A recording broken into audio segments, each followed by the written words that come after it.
Assalamualaikum warahmatullahi wabarakatuh. Perkenalkan nama saya Edwil Akbar Khairuzufa. Kali ini saya akan mempresentasikan proposal terkait dengan yang berjudul analisis pengaruh fluktuasi harga emas terhadap penerimaan pajak. Oke, yang pertama kita mulai dari latar belakang masalah. Jadi emas adalah komoditas bernilai tinggi yang populer di Indonesia. Apalagi ya 6 sampai 1 tahun ke belakang. Ini sebagai investasi dan perhiasan sangat populer. Sebagai objek pajak, emas berpotensi besar menyumbang penerimaan negara melalui PPN dan PPh-nya.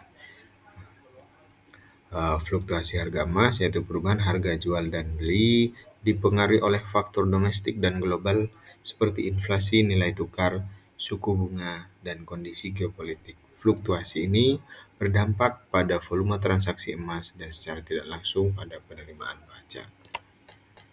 Perlakuan perpajakan emas di Indonesia. Di Indonesia ini, perlakuan perpajakan atas emas di Indonesia diatur dalam Peraturan Menteri Keuangan Nomor 48 Tahun 2023. Peraturan ini mencakup PPh dan PPN atas penjualan atau penyerahan emas perhiasan, emas batangan, perhiasan non-emas, batu permata, dan jasa terkait. Regulasi ini berlaku bagi pabrikan, pedagang, dan pengusaha emas batangan, memastikan kontribusi pajak dari sektor emas.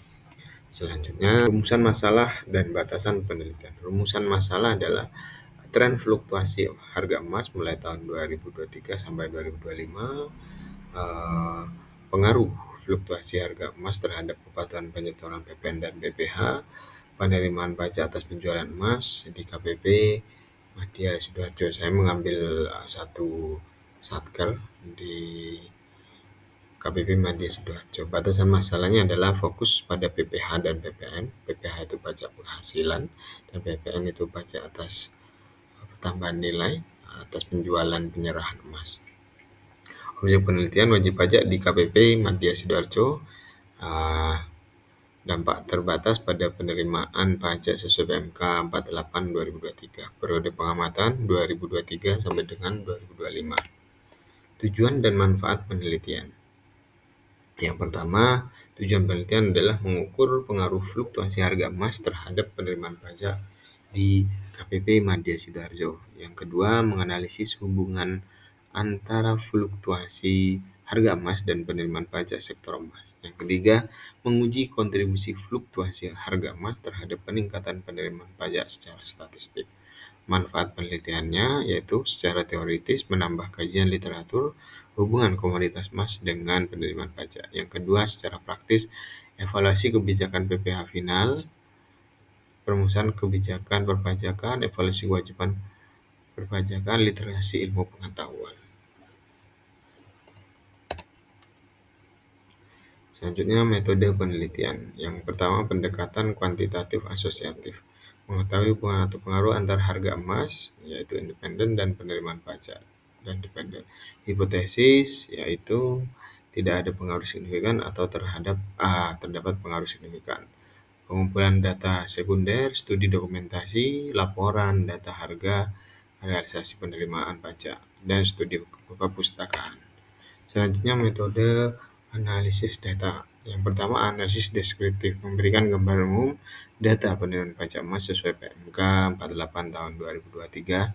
Yang kedua, uji asumsi klasik, meliputi uji normalitas dan uji korelasi Pearson.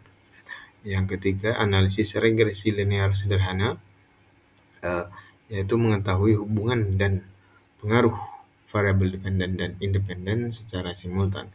Yang selanjutnya, uji T dan uji F, menguji signifikansi pengaruh fluktuasi harga emas terhadap penerimaan pajak. Selanjutnya, koefisien determinasi, mengukur kontribusi variabel independen dalam menjelaskan variabel dependen. Selanjutnya, landasan metode, asumsi-asumsi dan metode yang digunakan. Penelitian ini berasumsi bahwa fluktuasi harga emas memberikan pengaruh terhadap jumlah penerimaan negara dari sektor emas. Metode yang digunakan adalah metode kuantitatif dengan pendekatan asosiatif, untuk mengetahui hubungan dan pengaruh antar variabel bebas dan variabel terikat secara statistik menggunakan data sekunder. Variabel dan sumber pustaka. Variabel penelitian independennya fluktuasi harga emas di mana tahun 2023 sampai 2025, dependennya atau Y-nya realisasi pembayaran pajak atas penjualan penyerahan emas di KPP Madya Sidoarjo. Yang selanjutnya teknik pengambilan sampel.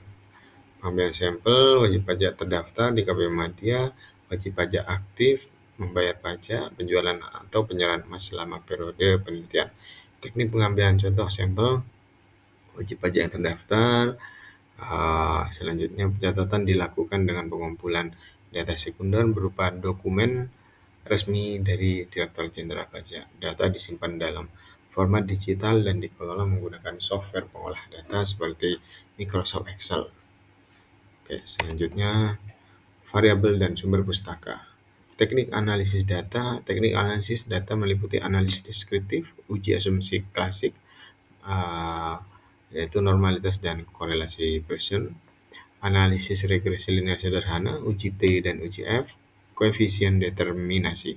Sumber pustakanya yaitu Peraturan Menteri Keuangan Nomor 48 Tahun 2023, Laporan Realisasi Penerimaan Pajak KPP Madya Sidoarjo, dan buku ekonomi perpajakan, jurnal ilmiah dan penelitian terdahulu. Rentang waktunya, data yang digunakan mencakup periode tahun 2023 hingga 2025. Baik, terima kasih atas kesempatannya. Demikian presentasi dari saya. Kurang lebihnya mohon maaf. Assalamualaikum warahmatullahi wabarakatuh.